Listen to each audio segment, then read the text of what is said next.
Syria's war is a mess. After 4 years, the conflict is divided between 4 different sides on the ground. Each side has different foreign backers, and those foreign backers don't even agree with one another about who they're fighting for or who they're fighting against. To understand all this, the crisscrossing interventions, the moving battle lines, it helps to go back to the beginning of the war and watch how it unfolded.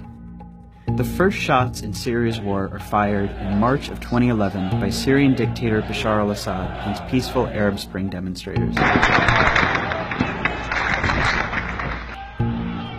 In July, some of the protesters start shooting back, and some Syrian troops even defect from Assad's army to join them. They call themselves the Free Syrian Army, and the uprising becomes a civil war. Extremists from Syria and from around the region start traveling to join the rebels.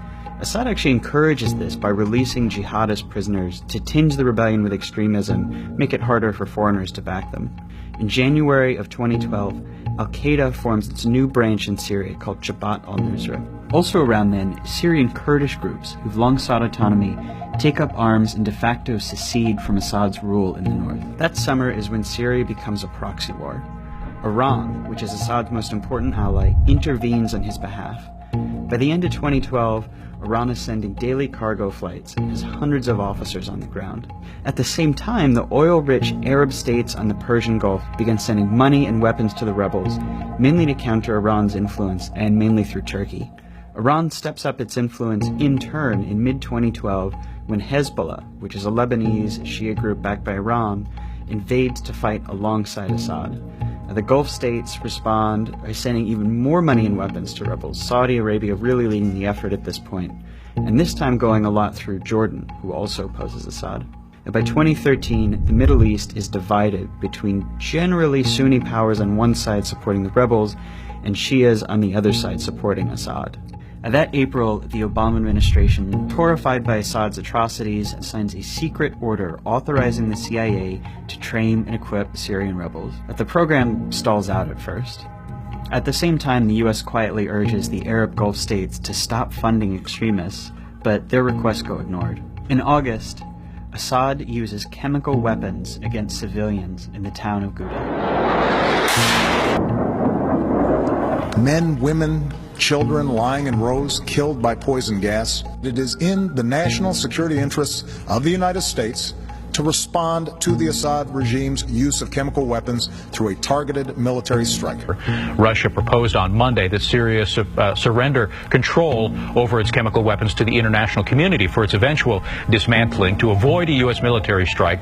The U.S. ends up backing down, but the whole thing establishes Syria as a great powers dispute, with America against Assad and Russia backing him.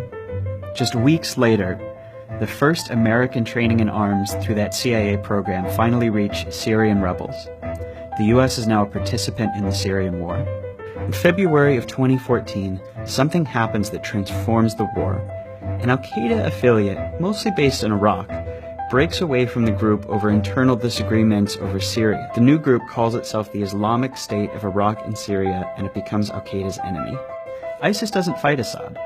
Instead, it fights the other rebels and it fights the Kurds, carving out a mini-state in Syria that it calls its caliphate. And that summer, it marches across Iraq, seizing territory and galvanizing the world against it. Then, in September, almost exactly 1 year after it almost bombed Assad in Syria, We're moving ahead with our campaign of airstrikes against these terrorists, and we're prepared to take action against ISIL in Syria as well. that summer, the Pentagon launches its own program to train Syrian rebels.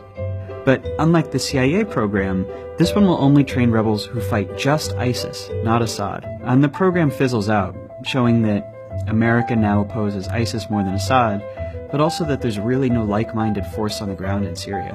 In August, Turkey begins bombing Kurdish groups in Iraq and in Turkey, even as Kurds are fighting ISIS in Syria. Turkey also doesn't bomb ISIS in Syria. All of this deepens tension with the US over this question of whether they need to treat Assad or ISIS the primary enemy, and creates a lot of confusion among the Kurds about where the US stands.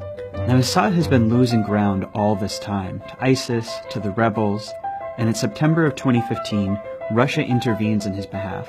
Russia says it's there to bomb ISIS, but in fact it just bombs the anti-Assad rebels, including some rebels who are backed by the US. So as it stands now, There are lots of different groups and outside countries involved in Syria's war, and even among allies there are big disagreements about who their enemies are, who to support, and how to do it. And those contradictions are a big part of why, for this war, there is just no end in sight.